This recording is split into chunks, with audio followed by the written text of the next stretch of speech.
Actually, to add on, recently, after the elections, you can realize that the system implemented across the country, all other instructions to bring to order the markets. That's why you've seen. That's why you've seen breaking of makeshift buildings, markets across the country. This was a directive from the topmost through the local government structures. That's why you see markets across the country, because they are all under local government. The instructions came through the local government. The destruction is taking place across the country. You get it? There is a clear instruction across the country in all markets and in all major cities. You get it? Those instructions have been implemented, but you realize that when they were issuing such same instructions in Kampala city, the same guidance was given on boda industry, on how to organize the boda industry. Since they mentioned that they were going to organize the boda industry, have you seen any step taking place? If you teach a society that you and I are because without you, I cannot be here. I am because we are. That nationalism spirit, that patriotism spirit, that Pan-Africanism spirit, Otieno, that's all you need to transform society. Have you seen the people of Iran? Do you know what has happened to Iran overnight? Yeah. You know? Yeah. Do you know why Trump has feared to bomb the plant and the bridge? Yeah. I know. Iranians last night put up a human chain around their plants. Said, kill us along with our plants. That is nationalism. That is patriotism. I even saw women. In fact, good women, yes. Young children holding themselves one side by side, one by one, across the plant. Come and kill all of us, Mr. Trump. Kill us. The Spy Uganda, the Spy Television, Detective UG, Comrade Obote-Ochieno Elder. You're welcome. Thank you. Comrade Joseph Otieno Pintek, the spokesperson for the Milton Obote idea. He used to speak for the living. Now that he died, he's speaking for the idea now. Welcome, Elder Otieno. Thank you, my brother. Yes. How has been your week? You're putting on the spy. I spy. Yeah, sure. I spy. So I left the tie. This time, red tie. UPC. Yes. Should I stretch this? Because No, I wanted to be in Just combat be mode. free. Okay, if you want us to do, let me also do like I wanted to be in combat mode. It's okay, let's go into combat mode now. Let's go Obama way. Yes. You want to be in combat now? Yes. Okay. For you thought you are the only one with the shots that can do this. You got a very nice shot, by the way. Auntie, you thought you were what did I tell you? Tomorrow is my birthday. Can I get a copy? Tomorrow is your birthday. Can I get a copy of the shot? So you want us to go into combat we elders of these days, unless we blackmail you, we don't get gifts from you. Yes. So how's been your weekend? My week has been hectic. You can see I'm really fully sleepy, but as usual, I run around. We'll push on. Around all the time. So when you were feeling fatigued for the weekend, there is a... You mean Easter? Yeah, Easter was here. Actually, I spent my Easter in the gym here. Why didn't you Easter invite Sunday, us? Easter Monday was in the gym every day. And I had the best time. Huh? Hey, I had the best time. You people, why don't you like to share good For me, my moments? Easter was gym. I had the best time. Yeah. So while you were away, something happened. First of all, let me tell you that on Thursday evening, tomorrow was Good Friday, isn't it? But Thursday evening, as I was passing via Kamocha, that old road, Kira Kamocha, I almost lost my life to boda. So today somebody else either would be hosting you or there wouldn't be a show. A boda. You know what happened? Boda in Uganda, they have assumed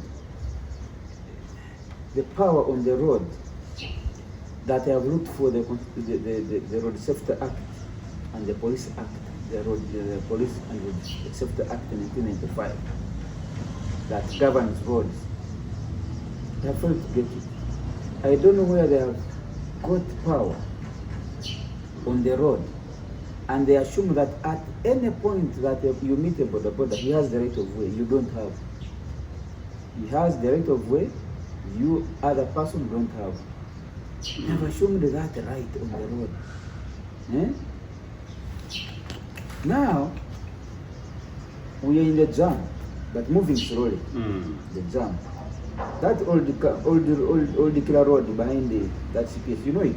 Yes. This road that curves and goes into Okote apartments, then it drops into this Obote-Ochieno road. That's an old road. Yes. For a long time. So we're in the jam. Boda comes from behind us. So he wants to cut across. We're in the jam, moving slowly. He's coming behind us. He comes, and right after my car, he curves. He wants to go the other side. Boda. He comes from behind. At the edge of my car, he curves. He wants to turn from the right to the left. So my car hits what? The first tire, the front tire of his bike. So he gets off. When he gets off, even before any word, he starts abusing. Don't you see me? You man, you repair my bicycle. Even before, within seconds, he's arguing. He has not even understood who is in wrong. He wants me to pay immediately. If he doesn't want to know who is in wrong, he wants me to pay. You get the point? So, I first look at him. As I'm looking at him, other bodas of his colleagues are also gathering. They are supporting him. That I am, it doesn't matter whether he was wrong or what, I am the one who knocked him. Because it is the car on top of the tire. They don't want to know how that came about. No, I am the one in wrong. They start supporting him. But the good thing, his bicycle was not damaged. It was just stepped on it. And so when I looked at what, it was night, remember, around 8 p.m. Oh, right, yes. Now they are gathering. My fellow car drivers, for them they are simply hooting. They want to wait, and they are going. They are bypassing and going. My fellow car drivers. But the bodas, because they know they need to support their colleague, with impunity, for them they are stopping. That's another problem. Your fellow car drivers are not even stopping. Will not stop to. No, for the car drivers are passing. Not even the one behind you will say, I saw you. The one behind me negotiated his way and moved on. But the bodas, with their mindset, with their culture, yes, of impunity, they want to gather as many as possible so that they subdue you. Doesn't matter whether they are wrong or you get it. That's what happened. So when I saw what was going to happen, that's 8 p.m. at night. You're in the darkness. There are no lights. I said, why? Let me save myself. So I lowered my glass. I said, but you man, what has happened here is as a result of your mistake. But now, instead of finding a more, amicable way, yes. In fact, ideally, should come and say sorry. The first word coming out of you is that they should pay with impunity. He's even threatening me. Ban your car, what? Others even are banging behind my car. So I reverse to dodge him. I reverse a bit. I dodge him. I continue to save what would happen. You get it? What does he do? He runs after me using the same boda, which he claims I had spilled, but it's running very fast. He comes, finds me on almost this road dropping into the Obote-Ochieno road. He starts hurling stones at me, my car. You can see my car has damage on the glass, the front glass, and the behind. The boda man throwing stones at me, who is innocent. He breaks my glass, both behind and in front. That is the same time, police had released a report that crime had reduced by 10%. I want to tell you, Otieno, today is Wednesday. That happened to me on Thursday. I have not reported the case. You know why? I have reported more than 7 cases in the police. I have never got justice. Instead, they ask money from me. You report a case, small case. Somebody asks you for airtime. You say, okay, it's little money, 20,000. You give him. Tomorrow, he asks for 50. You give him. Next day, he asks for 100. Until you get tired. You get it? So, I said, if I report, first of all, they're going to tell me where I am. It was dark, there is no light, there is no camera. That's number one. I know already what they're going to tell me. They cannot trace it. They're going to ask me, do I know, did I get his number plate? Of course I did not. I did not. In that situation, how can you get out to get a number plate? I did not. But why did we buy cameras on the roads? This is taxpayers' money. We bought cameras on the road and lighting system to deal with such issues. Police wouldn't be tasking me, the civilian who knows nothing about security, to provide the number plate. You know, it will be their job. In this case, they don't.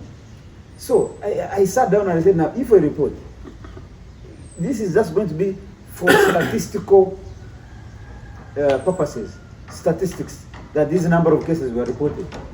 But to get justice, see. So for me, when we were reading about, when they were releasing that report and telling us crime had reduced 30%, I was laughing. And I totally disagree. I disagree 100%.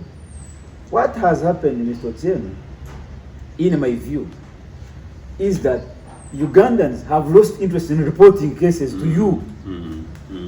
They no longer want, because they have reported to you cases, instead of getting justice, they have got the opposite. You extract money from them, you don't give them justice. So, like him now, me, Otieno, as connected as I am, as you know, I have not reported. You think I am stupid? I am not.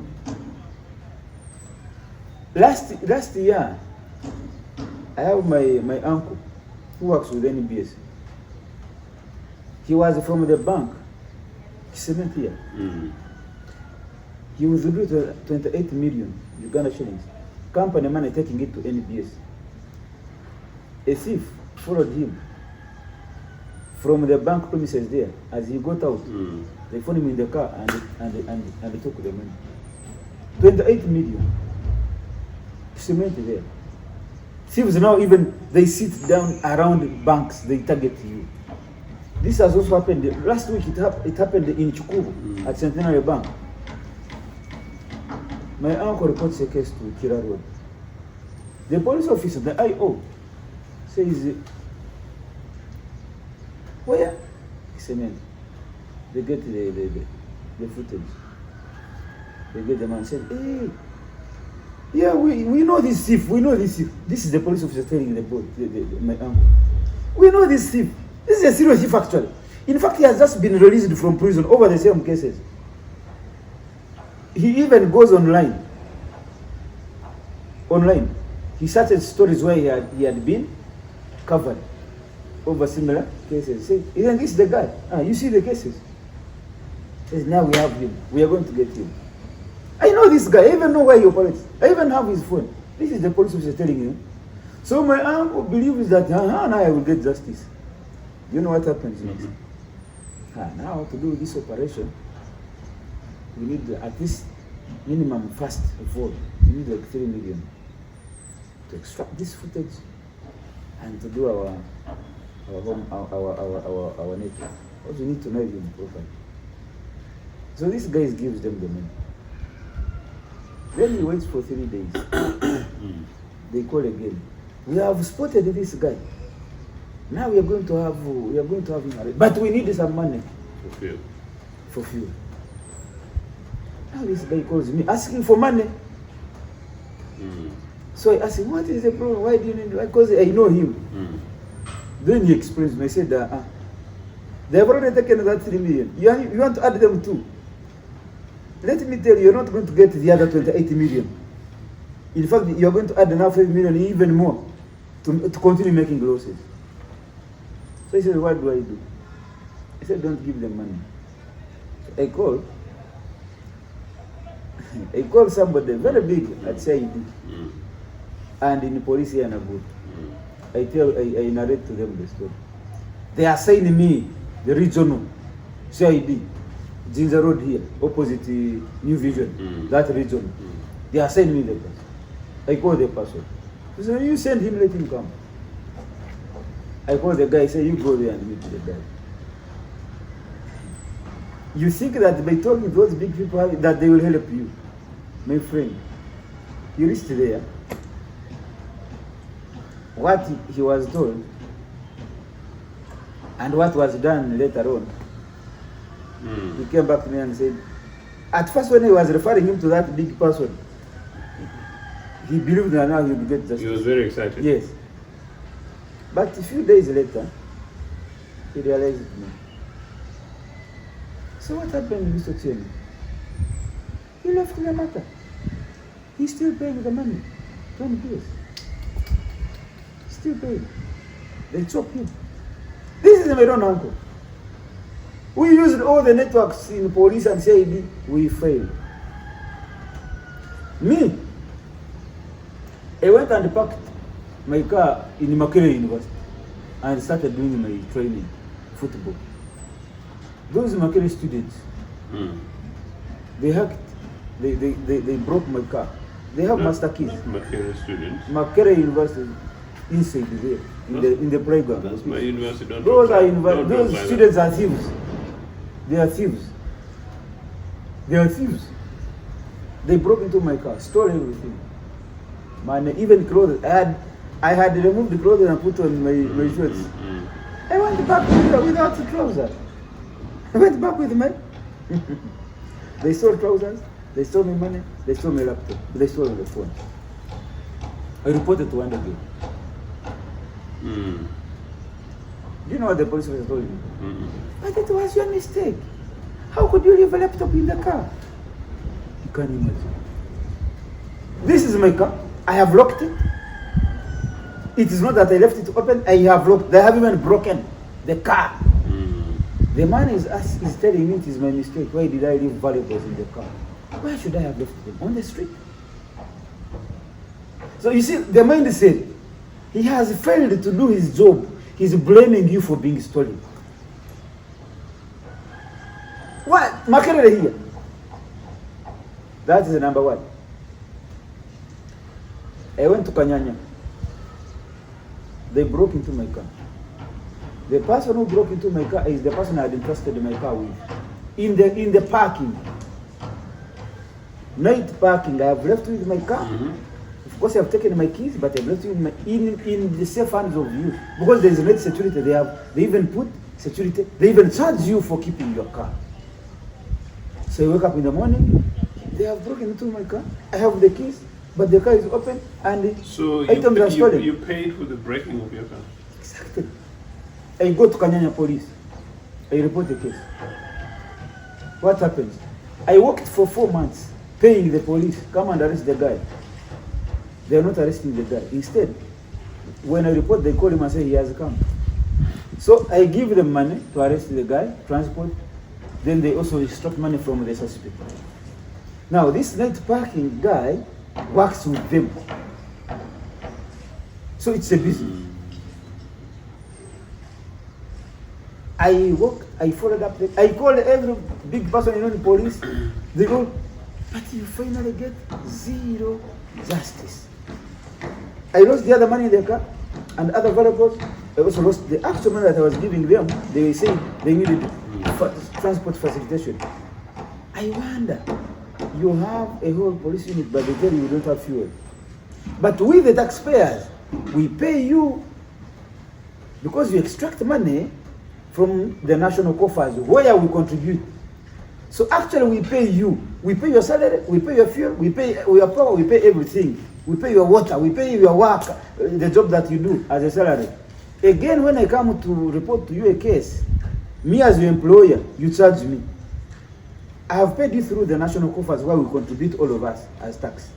Isn't it? But again, when I come to report to you, to do a job for which I pay you, you charge me. And it has become normal now. It has become normal for police to ask for bribe. So, with all those in hindsight, last Thursday, I had no urge to go and report. My car is there, you can see it, broken glass. A border man who is in a wrong stands again and hits me with a stone. Now, if I had carried a gun, if I had it, I shoot you, I kill you. Then tomorrow they blame, but he's misusing the gun. Did you give me this gun to hit stones? You gave it for self-defense. I'm defending myself. I'm defending myself. One time, this is, you know, Juma Saiko, here at the Kariro here. Mob justice, they wanted to kill him. He got at a gun and shoot in the air. They blamed him. Why did you shoot somebody? Why did you shoot in the air? But he was at the verge of losing his life, 2 goons. But I had some people complaining. This is why misusing the guns. You are using mob justice. You are attacking a soldier with a gun. You civilian, you are attacking a soldier with a gun. But you are still accusing a soldier for using the gun which he was given to defend himself.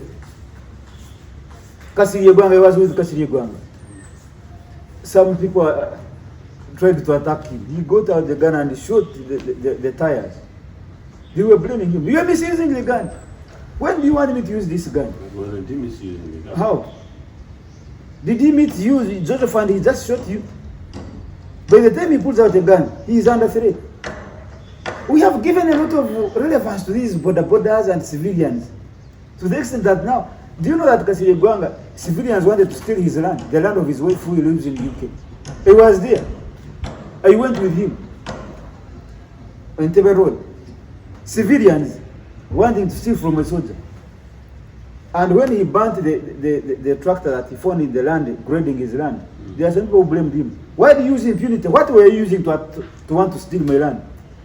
Why are you using impunity? You go to police and report. Why, when you were coming to steal my land, why did you report? So Kasiri Gwanga was a victim? Yes. This impunity here. He was a victim. I was there. I was there. So, my brother, I brought this in the context of us analyzing this police report that says that Otieno, police has done a very good job. Even crime has reduced, according to them. According to the reports. Do you agree? Crime has reduced. From their figures, crime has reduced. From their figures, yes. That's what they say. But what are you saying, you as you say? You agree with the figures, the report?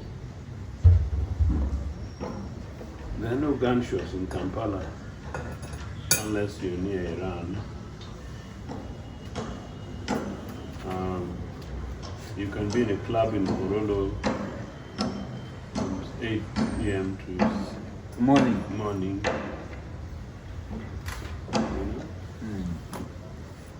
You can drive whichever way you want. Nobody will touch you. Isn't that peace and crime reduced? But on a serious note, I think for the first time you agree with the government that they have done something. Oh. They've done a lot for themselves. This regime? Yes. You can go to checkpoints if you want, for free. can use Kuru National Ceremonial Ground for free. Did you hear that anybody was arrested for demonstrations? All NRM cadres are lining up for free. Why don't you want to go to club for that? But I'm sort of saddened and scared by how narrow it was for you. And I think what the viewers should take seriously is sort of how quickly a no issue can turn into a serious situation. And I think what you've told me is how thrice in the spirit of that evening it could be a different situation. Yeah. One, at the scene with this very many Bora people. And number two, this guy following you up to the traffic light where he finds you. And by the way, again, where he finds you, he begins hitting your car.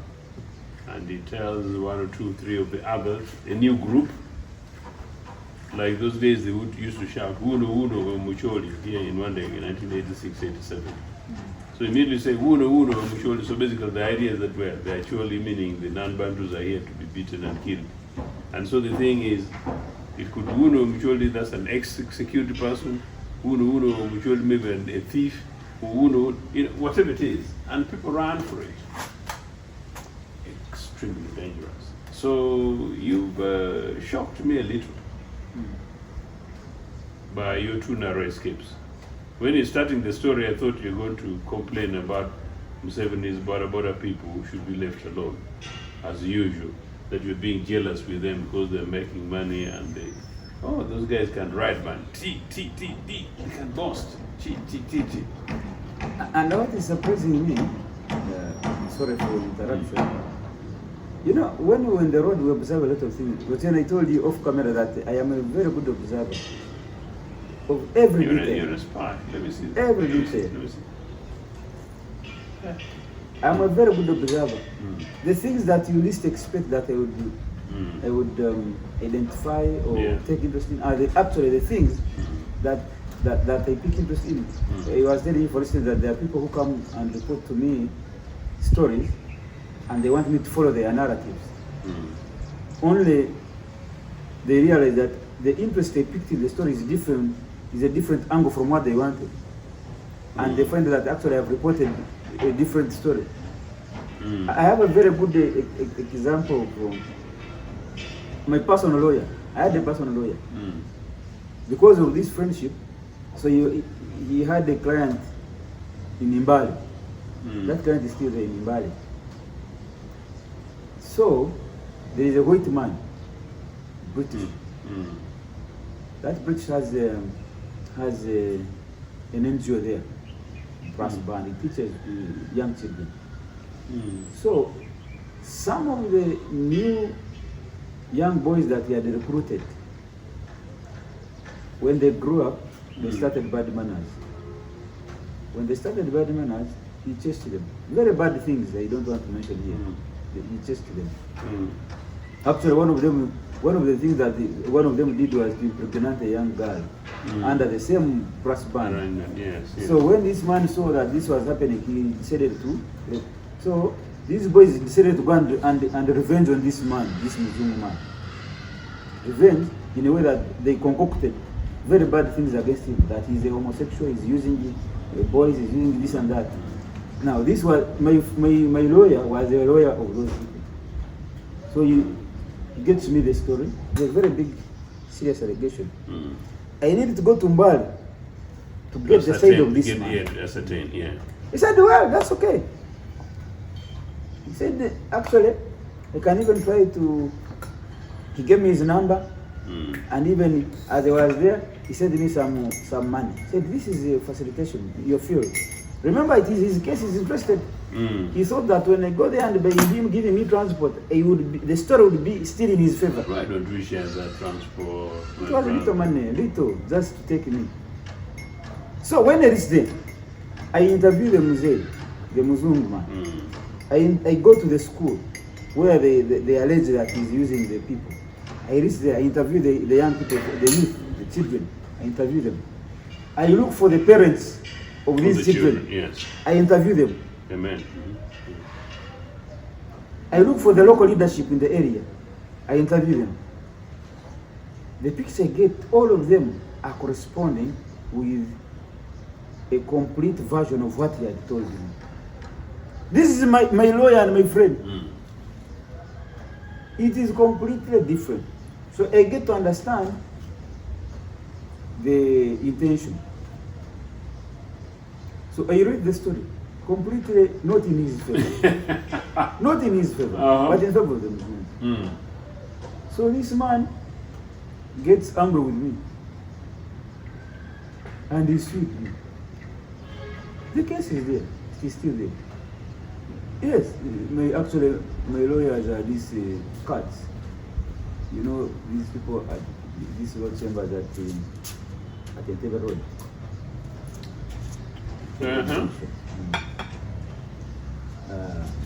So, I have had a fair share of my beliefs. So now, yes, I've had a fair share. Okay, excuse me.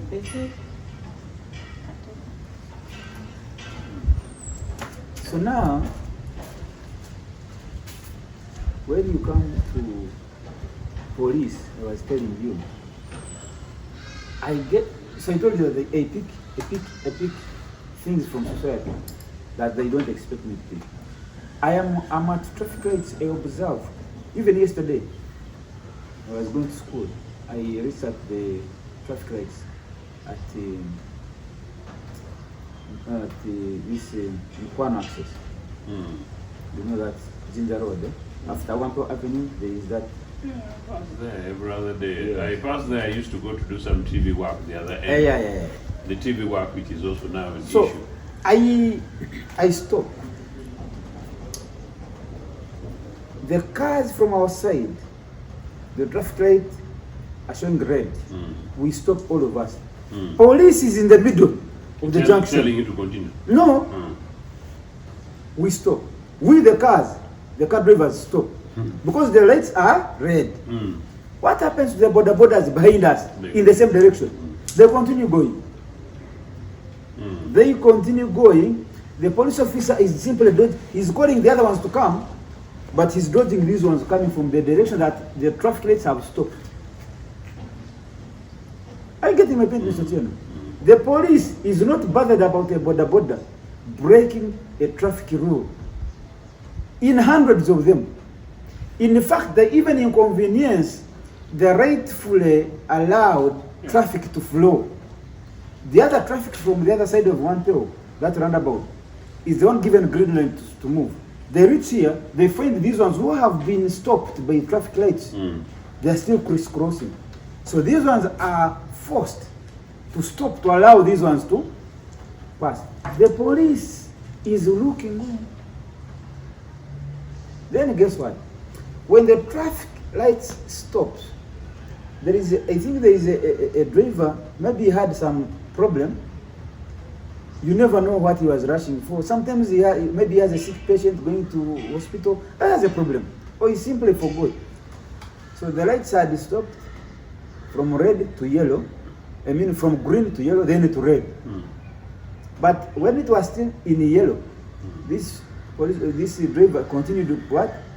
Moving because he... Which if the access is clear, he's got the right to do it. He was still moving in yellow. It was not yet red. Yeah, that's right. Yeah. I saw the power that this same police officer was looking on borders when they were breaking the law. But the power he used to stop and direct this driver to go to his direction, that police post at that junction. The energy, the anger. Near Kid Gum House. Yes, exactly. Oh my God. 3 of them. Like you have killed somebody. Like even they do like this to open the glass. What are you doing? How can you see the energy? I was in the car, I looked on, I said, so this is the implementation of the law. These borders even wanted to knock them, they are dodging them. When the traffic lights are red, this one has simply moved when the light is yellow.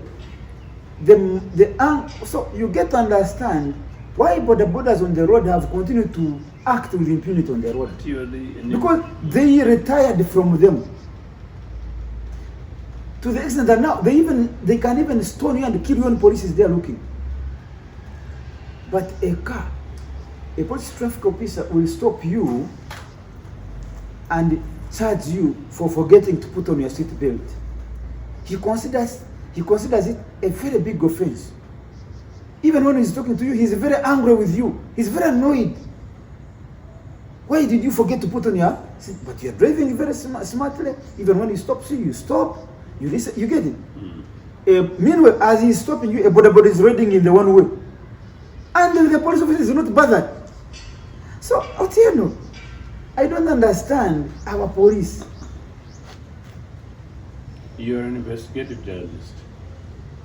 Have you ever thought about why these so-called borders have got so much power? They have got? So much power. No. I was told by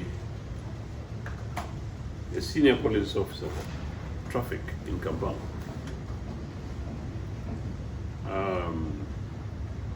there's one of these junctions which have been redone, extremely misleading. And so I came and it actually misled me. Junction, which one is that? I don't know, Entebbe Road actually. Between after Clock Tower, the one going to... Yes, the one that claims and takes you to Sunday. The rail property. Yeah. Yes. Even it has misled me thrice until you master it. But there is even no signpost. No. Nothing. So I basically quite clearly take a wrong turn on there.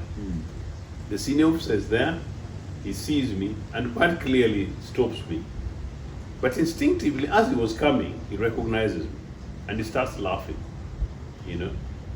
And so, good enough for me, what I do, which I think is the right thing for us to do, is to acknowledge you made a mistake. At that stage, actually, I wasn't even sure I made a mistake.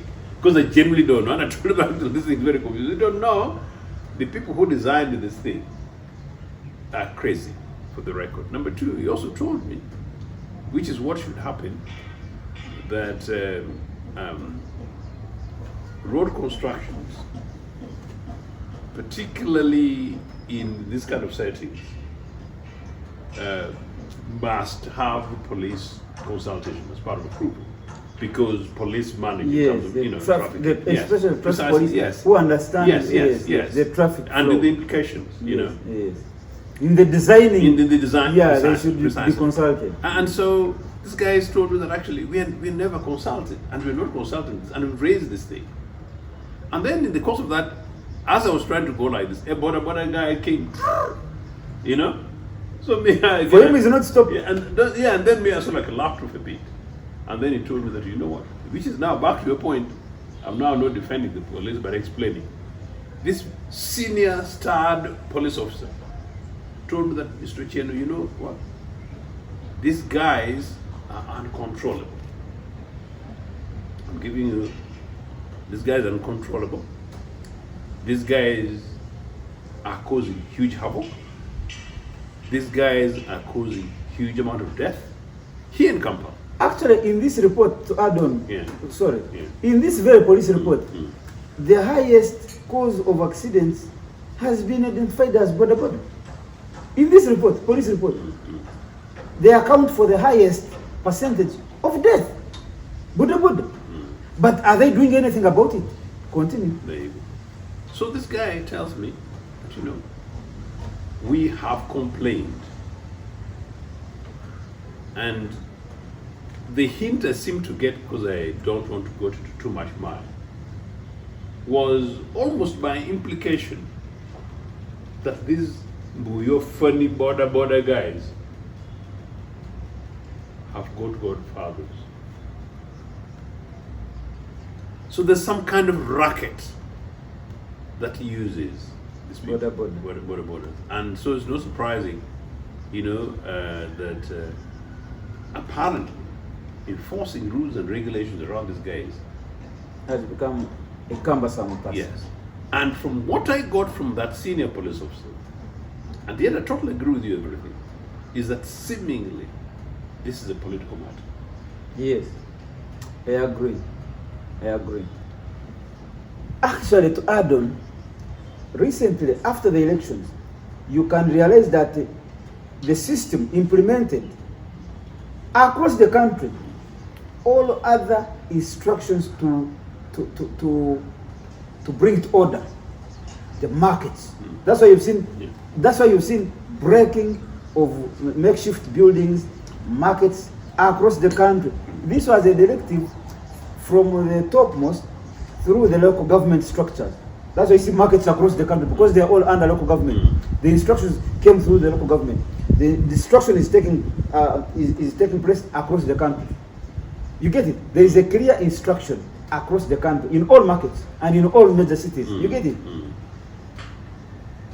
Those instructions have been implemented, but you realize that when they were issuing such same instructions in Kampala city, the same guidance was given on boda industry, on how to organize the boda industry. Since they mentioned that they were going to organize the boda industry, have you seen any step taking place? No. See. Political influence came in. The others in the markets, it's happening. They are destroying buildings, which I agree with. There should be order. But then, those buildings are not responsible for the biggest number of deaths in Kampala. They would not be the big crisis. No, it's not a big crisis. Although they just want order in the city, which is okay, I agree. Can I tell you something? But now the biggest cause of death on the road is boda. And the government is like this. They are not doing anything on the bodas. So I agree with you when you say politics. KCC, the ED had come out and the minister with strong warnings that we are going to realign the boda industry with stages, with the names, with what, where did it end? But previously, even previously before the elections, they had wanted to do the same. That's when you saw all bodas now putting on the picture of General Muhoozi Kainerugaba and putting on his these what are they call these jackets? I don't know. These jackets, these jackets branded PLOU and General Moses' picture. You think I can know the name of such a thing? And that is where the plan to streamline the boda industry ended. The moment they put pictures of Muhoozi and they put on jackets of PLOU and Muhoozi, the plan ended. After elections, the same plan came back again. It has also died. So I agree with you. On the market, I thought it's something that we can discuss another time. I've been telling you that the problem in this country is leadership. And that in as long as there's no goodwill, and in as long as there's no change at the top. I leave the change alone. No, there is change because we voted again. We will always go through these things. Why? Because I say that some of the things that people think is impossible to change can change if there is goodwill and leadership at the top. And the market thing is a very good example. To the extent that this thing has happened, you see people responded. People responded, people doing it. By the way, talk about it actually. There is a market vendor whom I support in my local area. An average Munyankole single mother without prejudice. You know? This woman told me that she spent nearly 2 million shillings. And she's not this one who's a thriving industry profession is being a Munyankole, because there is that joke that if you're a Munyankole, you've automatically arrived. I don't know how much, but quite clearly, I first went to that line of the spaces and people watching. One of the reasons why I got endeared to her was partly because for us in UPC we do no prejudices, but most importantly, as you rightly say earlier, in our other conversations we were having before coming on air, that we deal with people on the basis of how they present themselves. I went through the different kind of market spaces. You see who's giving you a good smile, who's welcoming as a customer. You buy from her, you buy from her next time, you buy based from him. You know, who is being genuine, who's being warm, who appreciates your little 1,000 shillings for tomatoes, but also who thinks that because they think that they've seen you in a tie, you have money, so they should give you one onion less. So you spot this and watch this. So this average decent woman. So, but above all, the predominantly women in the lower end of the market end. These are the struggling lot fueling our Ugandan economy, unlike some of these big-ended people who are doing the big things, some of which are basically from stolen money. So I get used to this woman, and I begin to buy from her place. But then when you go into the details, the stories they're telling you, these are people who are struggling to pay rent. These are people who are struggling, they've been left with their children after men have enjoyed themselves and whatever, and they're struggling to pay school fees for these children and medical services. And for me, sometimes I believe that maybe one of the best ways I can help is to go and buy from these people rather Support than, them. yes, to support them. To get fees. This woman says she spent nearly all her savings, because one of the things she did normally would be they accumulate this, because this is money that they would use after every 2-3 months to pay school fees for their children. But she's done it. Now, in her case, they've even had to move locations twice. Now, it is her plus all these other people. Somehow, these people found money across the country. The things came down, and you can see structures being erected across the country. So I'm saying, when there is goodwill, when there's leadership, it can work. Corruption can die, theft in this country can die. The question we're discussing about border can die. You can put rules and regulations, simply say the do's and don'ts of the nation, and it becomes a national culture. So, on the border thing is very important. But again, as you're saying, I actually know 3 deaths as a result of borders in the last 3 years, involving people who are quite close to me. I know of a should be close member of my family who was riding and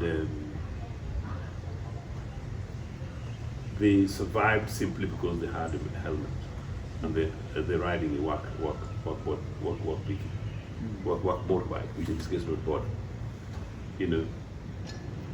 But he was struck, and he had a work colleague. They were struck by 4 young people. As a result of that accident, 2 people died. Thankfully, not by relative. I'm saying it in a good way, But turns out to be 2 poor innocent, two poor other young guys from the other end. I know somebody, again a reckless rider, but who had hired a motorbike for my cousin. These are close families and very horrifying stories. Now, and as I said, for me, who even fears, the other day, my nearest darling was laughing at me when I was struggling to kill a cockroach, So somebody who doesn't want to play with the life, even of an insect. And so, tragedy, something involving life, is not easy. And so you generally scared me about the narrowness. I want to take you back to Kira Road.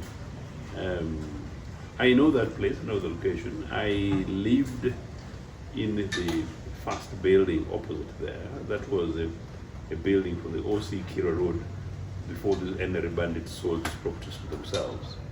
And so the then OC Kira Road moved from there and became OCCPS. And when it was OCCPS, I stayed there for a term. But that is after I had moved from the real ghetto in Kambodscha. After Miri, I lived in the real ghetto. Ochieno lived in the real ghetto, meaning I lived in one of the worst spaces in that Kamocha space for I believe a couple of times. But you come from that, and you come from the experience you're coming from. If we went to school for anything, and if this conversation is for anything, it should be that we want to make life better, and we want to change the situations. And as far as these border things are concerned, as I told you, I don't think it's going to change anytime soon, unless there is a national change of direction. And that change of direction is not coming because I don't think our people are willing to commit themselves to take a position. It's extraordinary, to go take it around. What is this? That a vehicle behind you could want to find their way and then leave you behind in the hands of Marudi, the Piki thugs. Humanity in What Uganda, is happening in the Republic of Uganda today? Humanity in Uganda itself has died. That you find people on the road in a problem, you simply route and bypass. Yeah. That's a sign that our country is, let me tell you something. But I went to Rwanda. If you want to develop a society, all other aspects of life, Mr. Ochieno, can fall in by default the moment you tackle two things. If you teach a society that you and I are because without you, I cannot be here. I am because we are. That nationalism spirit, that patriotism spirit, that Pan-Africanism spirit, Ochieno, that's all you need to transform society. Have you seen the people of Iran? Do you know what has happened to Iran overnight? Yeah. You know? Yeah. Do you know why Trump has feared to bomb the plant and the bridge? Yeah. I know. Iranians last night put up a human chain around their plants. Said, kill us along with our plants. That is nationalism. That is patriotism. I even saw women. In fact, women, yes. Young children holding themselves one side by side, one by one, across the plant. Come and kill all of us, Mr. Trump. Kill us. You've killed our leaders who've kept quiet. Now you're targeting us without, okay, kill us. Let us and go. our future. And our future, because he said he's going to erase the entire generation. Civilization. Now, that spirit, that brotherhood, if a country loses that, Mr. Ochieno, the issues of corruption, the issues of murder, child sacrifice, even if you create as many state house and corruption units as possible, you're not going to do nothing about it. You're not going to. I was telling, I met, I will not mention him, but recently I met a very big person, and he was sponsoring my awards, Pan-African awards. One of the conversations we had off camera was that, you see, our society today has completely shifted from humanity to something else. And somebody, a leader, is trying to say, by fixing that, I am going to create as many anti-corruption units as possible. State House anti-corruption unit, Investors Protection Unit, Police ID, Auditor Generals. What? They think that by doing that, they are tackling the problem. Yet the person you are giving to head that unit also doesn't have humanity. He's also going to become, when he finds a corrupt person having stolen 50 billion, he says, give me 50% of that, I leave you. That's what is happening, my brother. So what is the problem? The problem is that people have lost Pan-Africanism, nationalism, patriotism. When you combine all these three things, you get what they call humanism. So the moment somebody loses humanity, Otieno, it doesn't matter how many police stations you create in this area. As long as the people living here have lost humanity, those police stations are not going to do anything. So that is the problem in Uganda. I was telling you that I went to Rwanda. The first thing Rwandese embarked on building again was humanity. Mr. Ochieno. Humanity. I reached there. I didn't know Kinyarwanda. I boarded a taxi. So I had Ugandan money. So the taxi man told me I needed to have 500 shillings of Rwandese francs. So reaching to where I was going, I didn't have the Rwandese money. I opted that, you know, since I don't have Rwandese money, let me double the price by giving Ugandan money so that you go and convert and you get more. But they were speaking that in English, and then I was trying to imitate them in their Kinyarwanda. So he understood I was not Rwandese. So he said, where do you? I said, I'm coming from Uganda. He said, oh, you are my brother. And he meant what he said. He said, you are my brother. If you don't have Rwandese money, no, there is no reason why I should cheat you. I wanted 500 Rwandan francs. If you don't have it, and you are trying to give me more than I require, no, don't pay. I will pay for you. Otieno, the taxi man, paid for my transport, for my fare. He realized he didn't need to cheat me. Come to Kampala, get a border, and be a stranger in Kampala. If he is taking you there, and the fare is 1,000, but he realizes that you don't know where you're going, he charges you 10,000. And what is he going to do? He makes sure that he rotates you through jam. Then he brings you to the same spot. So that in your brain, you take it that the guy rided a long journey. Are you getting the point? Humanity is lost. How? How did you get here? I will leave it to you. Why? Secondly, I went to Burkina Faso. You get the point? Still, we went and ordered for food. So me, I didn't know.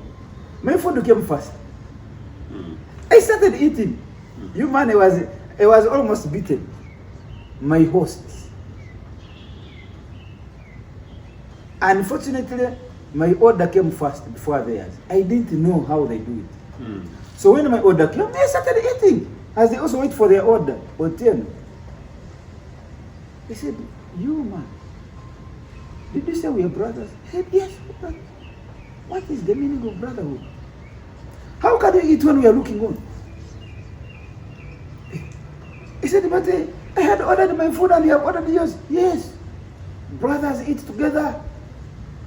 You have ordered for different food. I have ordered for different food. He has ordered for different food. All of us are supposed to bring this food, open the plates, eat together. And use hands, not forks. Pick from this, eat. I also pick from yours, I eat. Until we finish the food. Ochieno, they taught me, when you speak the word brotherhood, when you say, my brother Ochieno, the meaning is from the heart. In Kampala, somebody says, my brother, then you look him in the face. In the back, he's the one stabbing you. Here he's saying, my brother. In the back, he's the one stabbing you. That is not brotherhood. That is not humanity. That is not Pan-Africanism. That is not patriotism. That's not nationalism. We are practicing something different.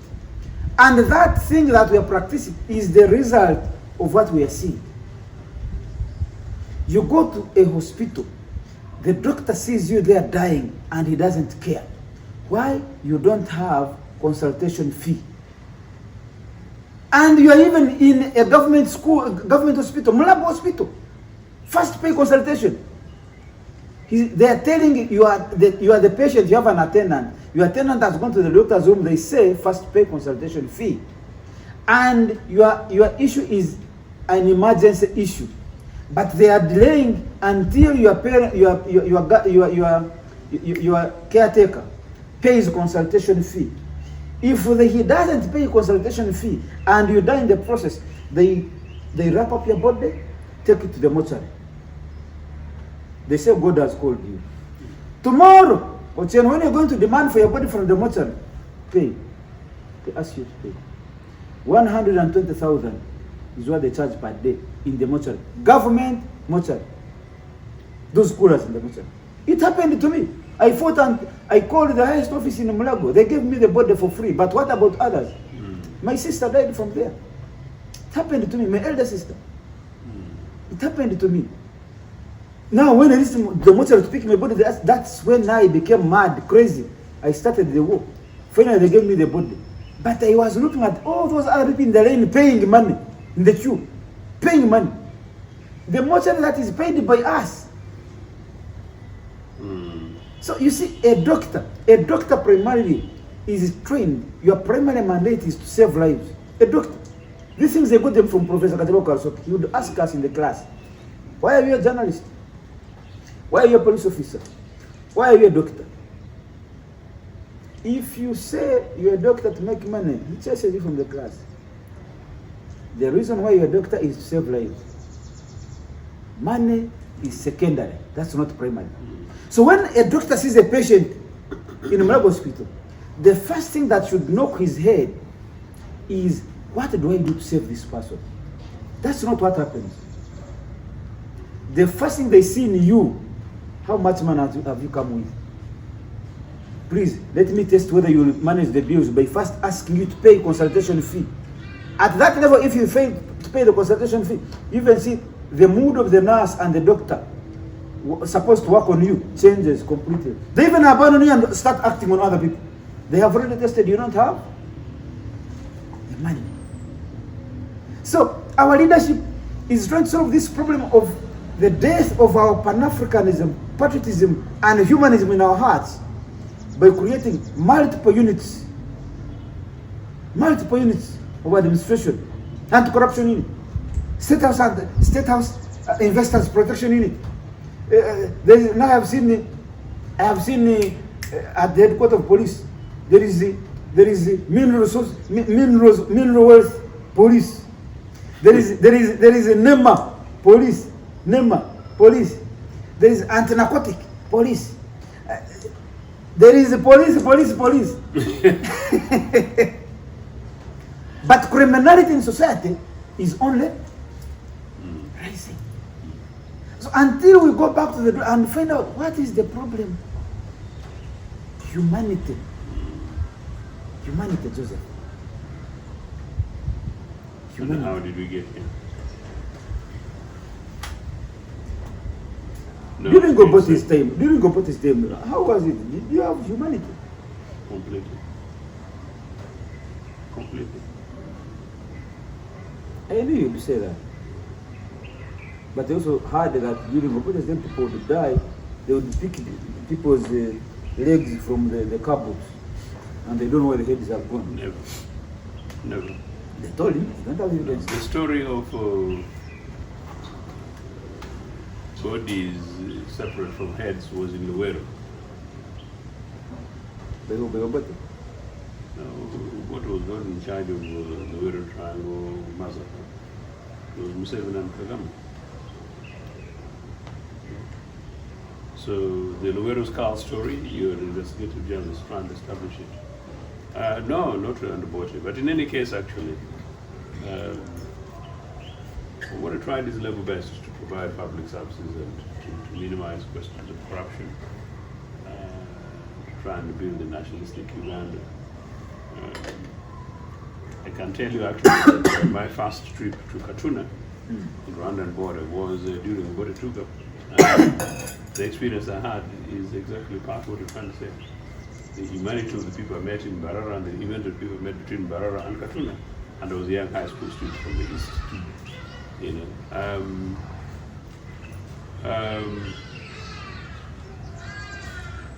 when money is not the primary thing, when public services is public services, when people get jobs on merit, when people's wages and salaries are sufficient generally, sufficient for the purposes of their professional level, when there's accountability, when there's consequence for your actions, You remember Jonathan Muzi telling me a story, and he sort of laughs about it.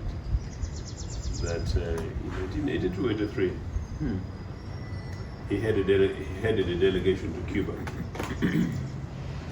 a UPC party of government delegation to Cuba. I think so he came back. They came back on a Friday. I think Friday morning. So Friday morning, Obote never had Saturday, Sunday, Monday, so he would predominantly spend most of his time in office, in parliamentary buildings and mansions, particularly parliamentary buildings, main office. So in other words, you should be able to find him, So Friday, Kawanya was in Intana. I think they came in, I think they were trying to be enjoying a bit of whatever, and I'm sure also a bit of fatigue. Caribbean trips, they're long haul flights. Saturday, silence. Sunday, silence. So on Monday, it was about who first sent message. So you got to someone, the president. The president is here. No, the president, is being seen was someone, the president's office. So he goes not only to give a briefing, so before the briefing, the president is asking for accountability. What is the balance? Yes. What is the balance? Yes. But what I also know is that at that time there are a number of Ugandans in the students in Cuba. And I'm sure some of those will have, and some of them military related, maybe some of them will be spy students and things like that. Some of these things happen in governments. But the point is, it wasn't about that. Obote knew precisely what happened in Cuba and back. And this is Cuba, not Trump's Epstein America. This is Cuba of Fidel Castro. Cuba of Fidel Castro. That has been strangled by unacceptable Anglo-American blockade and sanctions. So can you say to me that the president was asking for accountability and balance, and he says, "Good enough. I know about it." I knew about and he was not asking for it to put it in his pocket, but he sent back to the treasury. He was not asking that you bring it. No. Take it back to the treasury. That's right. I have another story. Dr. Christopher Tresidje. Dr. Tresidje, I've not heard from him for a very long time. He was a former foreign service officer. In your government? Yes. But he escaped this NRM bandits like many of us. So we met in London. So Dr. Tresidje talks about a story. Again, a personal story where they came from India. I think that's 1984 delegation. So it would have been a middle-ranking member of the delegation, technocrats. So when they reached India, it was a state visit. Official visit, state visit, one of the two.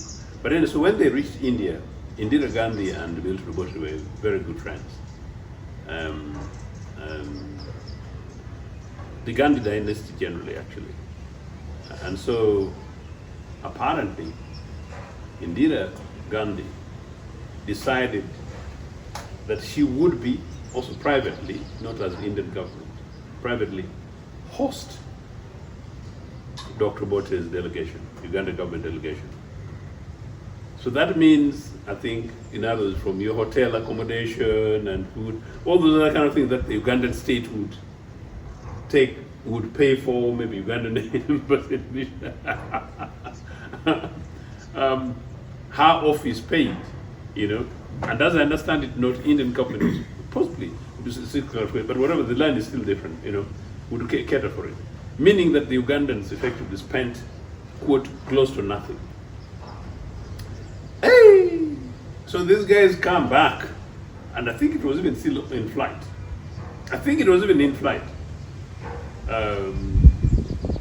Obote ordered return of all the expenses to the treasury. So Tracy J and at that time Nathan Karema were, because that conversation found Nathan Karema, former district commissioner of Luwero, at the time when these NRM bandits were brutalizing Luwero. Nathan Karema is somewhere now a PhD doctor. Nathan, I should be able to see one of the states. So they're laughing. Look, people were furious. We thought we got a little bit of opportunity here. Say, no. All money back to the treasury. If the other government paid for your expenses, what you were supposed to spend, whatever we took, what we had planned to spend, you bring it back. And not to me as president, but to the coffers. National coffers. Yes. And that pained them. They were correct to feel pain. Because they would have spent that money anyway. Not necessarily. It's like if you have your 1 million here, you have come to have some good time here. And they say, no, Otieno, keep your money, let me take the budget. And then you reach home, the wife says, you bring back that money. Yeah, but that's the family pocket.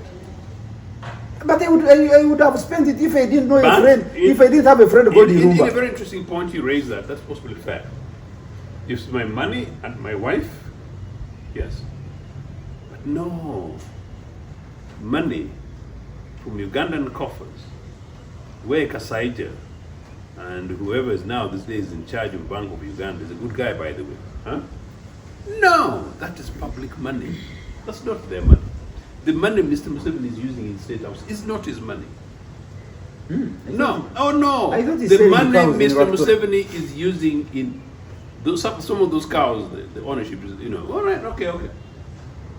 If Mr. Museveni gets money from his other cows that he shared, he got with Mbeki, he got one or two when Kagame visited him, those are his. They can't spend it as well.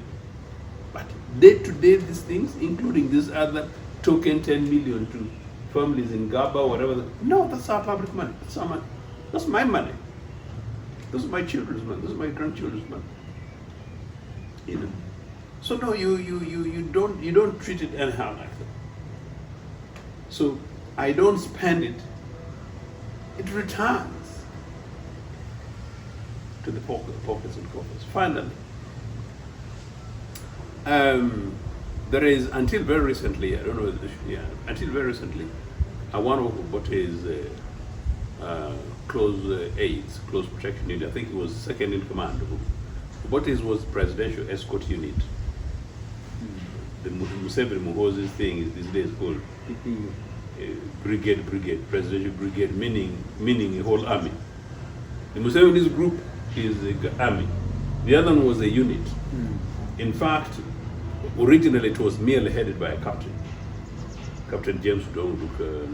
Basically, it was a captain and then major. And I think by 5 or so years later, I think the highest serving head of that thing was merely Lieutenant Colonel. But you get the point. A unit, a small unit.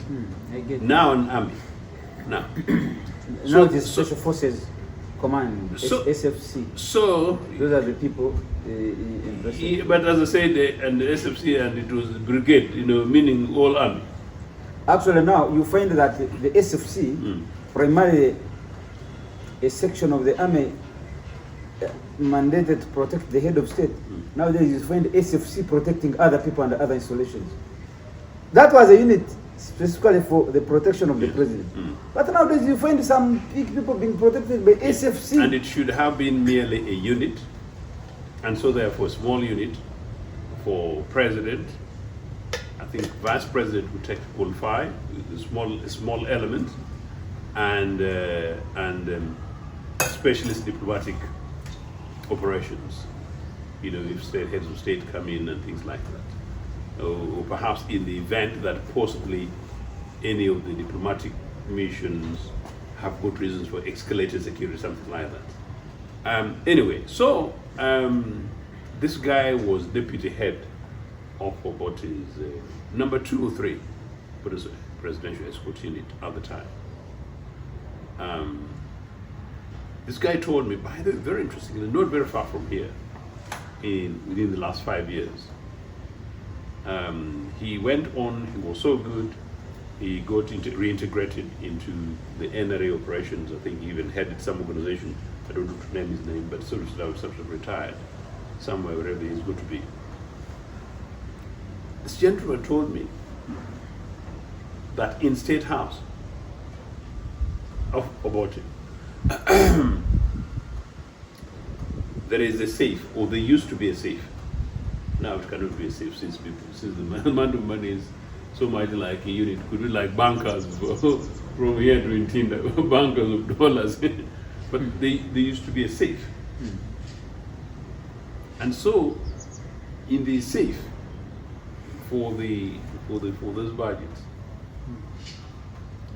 he said whenever people made trips, these monies would go there. And he told me of incidents when the monies were taken there.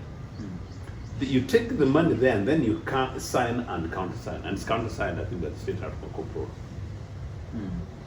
And he said, Joseph, he was always entrusted with taking this money to Bank of Uganda. Meaning, therefore, that there are not even many people, because he was senior and of course trusted, a guy from one of these identities around Uganda fairly, they said no nonsense, liable, whatever, without prejudiced identities. You will take it back to the treasury. Yes. And they said Obote was strict with those sheets things. Now the guy would intervene. So this is where you micromanage, but you know it's critical because of the life and soul of the government. Integrity, building culture. We are struggling. Discipline and accountability. Yes, and accountability. A post-Idi Amin thing, but every penny counts. It's leadership.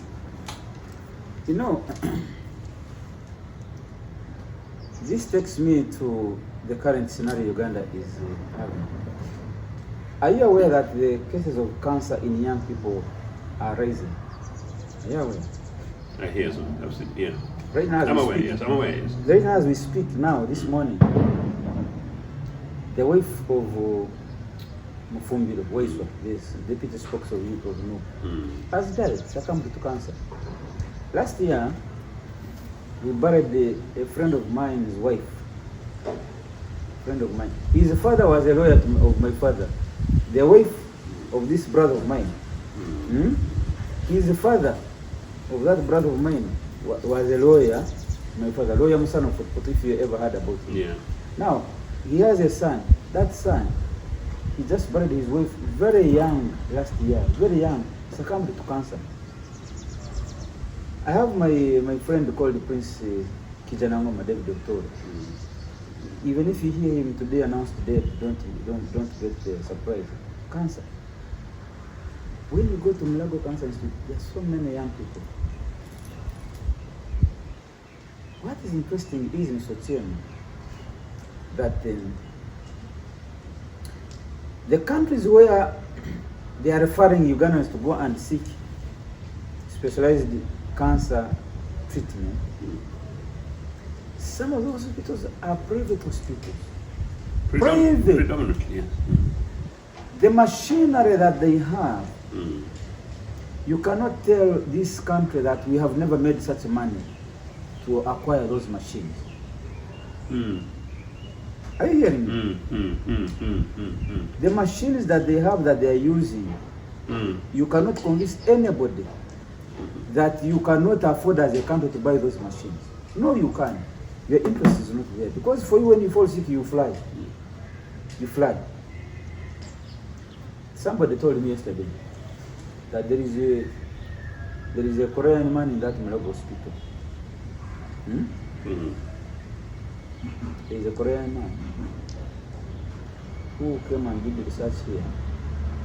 And he found out that actually this cancer here can be treated. And he started treating some. Then they stopped here from treatment. He's there at Mulago. They stopped here. He treated people and they got healed. They stopped here. Still here. So what are you saying? Why don't you want people to heal from cancer, to be treated from cancer? Why are you not investing in buying machines that actually treat cancer, not palliative care? Then when I asked you how did we get here, why did you refuse Don't to ask answer? me. You don't work in the state. In the state. I'm also asking you. You are the one who once worked in the state. I have never been there. I've never worked in the state. You worked with an Obote. Obote was head of state. So what are you talking I about? worked with Obote after he had left government. So even the solutions that we have, some people don't want people to get healed. They don't want people to. Why? I am also asking. I'm telling you that somebody told me, because I have been there wandering looking for solutions for Prince Kizanangum. Somebody told me this man was treating people. They were Are you getting saying there's a healed. conspiracy against Uganda? That's what I think. Now, these surging numbers of cancer in young people. I am a Pan-African. Some of the information we read is you cannot get it on the surface. I want to tell you, Mr. Ochieno, go and enlarge your scope of research. These cancers,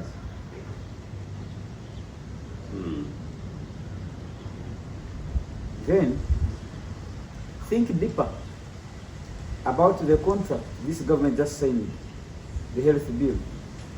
Is it the data? Is it data what? This funny thing with Americans. Yes. But why aren't you protesting? Who, me? You go and protest. Me? Go and protest. They have just signed a contract that would expose your medical information, your data, to the Americans. They have been manufacturing these diseases without having 100% control and access of the information. Now they have it. So, Mr. Ochieno, when these weights access your medical information, they are going to be able to manufacture every month a disease that deals with your specific health issue. Not in terms of treating it, but killing you. They're not going to be helping you to treat the disease that you have, no. Remember, they have an agenda of wiping Africa off a certain number of people. They want to clear some number, good number, because they realize that our population is growing at a rapid speed more than them. So these stupid leaders of our continent are signing contracts with America. America is putting something sweet on the contract. You know what it is? They are swinging money, billions of dollars. Please, if you sign with us to give us the information, data of your people, we will give you this amount of money. So the stupid African leaders are looking at the money. Meanwhile, they are selling their own people. Why are you allowing them to sell you? It's all your fault. If I did not allow them, what did you? How would I act? You who is not allowing them, what are you doing about it? I'm resisting them. How are you resisting? They have already signed the contract. By They have signed the by contract exposing on them. your behalf. They have signed it. I reject that contract.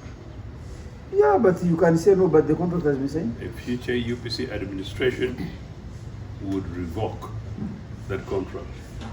It will be one of the first now things. the problem is that you are giving us a very what do I call it? Unrealistic promises that the future of UPC, when we know that UPC will never rule Uganda again.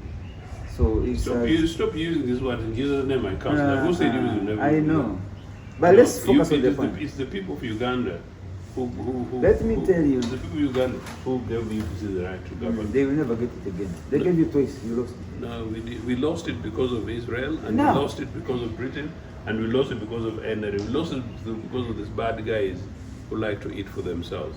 Now, You know. this medical, this health bill that they have signed with America is giving an American Bill Gates, this scientist, to access the entire body, know what your genes are made of, know if what type of poison they can give you that can kill you in 40 years. You get it? specifically made for you, Ochieno, according to your genes. How many children can they allow you to produce? They will now bring in medicine. You will buy a medicine for malaria, but that medicine is actually laced with that which stops you from having as many children as you want, especially for women. Then children. So they are going to access that information, then they use it against us. This is exactly what Pan-Africanists, our long fathers, long said about this. Biological warfare. Biological warfare. But that's what UPC stood against. Chemical and the people warfare. failed to understand it. Yeah, because we stood against this because They have been using, agenda. they have been using food, GMOs. GMOs. That's why these cancers now are in the young people, young generation. I say we shouldn't take a break and have my food. GMOs, this is poison. GMOs, this is poison. For them, they are chemicals they send to Africa to spray our crops, which they don't allow to be used in their countries. They say this is for Africa. When you say let us spray our crop, our tomatoes here in America, they say no, that's not the herbicide to use. There is ours. So there is a specific place they will send for Africa, yeah. Then there is that they will reserve for themselves. Our African governments are actually sleeping and they're watching on. But why? Because every bad thing that they want to send to Africa, they make sure they know your weakness, money. And then they get crooked people. They and make crooked people gain access to power. They attach money to crooked people. Every bad thing. Who are money lovers. Now I have heard yesterday they have announced America has given 480 billion US dollars. Million. 480 million US dollars. But help in modernization of these cities, Ugandan cities. So once we accept that, then tomorrow they come with a bad one. That money comes with conditions. So because you don't want to lose the 480 million US dollars, the other negative things that they bring for your society, you accept. You get it? This is exactly what is happening to our continent, not just our country, our continent. This is the reason why Traore has refused most of those stupid things. And that is the reason why they are fighting him. They want to kill him. Just like they did to Gaddafi. They will not kill So him. that medical bill that has been sent here. Have you spoken to the Minister of Health? When you look at the cancer cases raising in the young people, when you look at the GMO foods that have become almost a normal meal here, we as Pan-Africans, we connect the dots. We know where they want to take the world. Okay, I'm going to eat my food now. I'm going to eat your food. First, take your coffee. No, I need to change the cup. So let's wind up, Ochieno, on that note. I want to end with what you would want to comment on that. It is irresponsible of people in this country. It's raging. It is careless. It's reckless. But as you rightly say, these people are doing this because for them it's about staying in power and accumulating wealth, rather than serving the people. Or would you also say that these guys have put in association with the values that we refer to, Africanism, Pan-Africanism, or even values at all? It is difficult because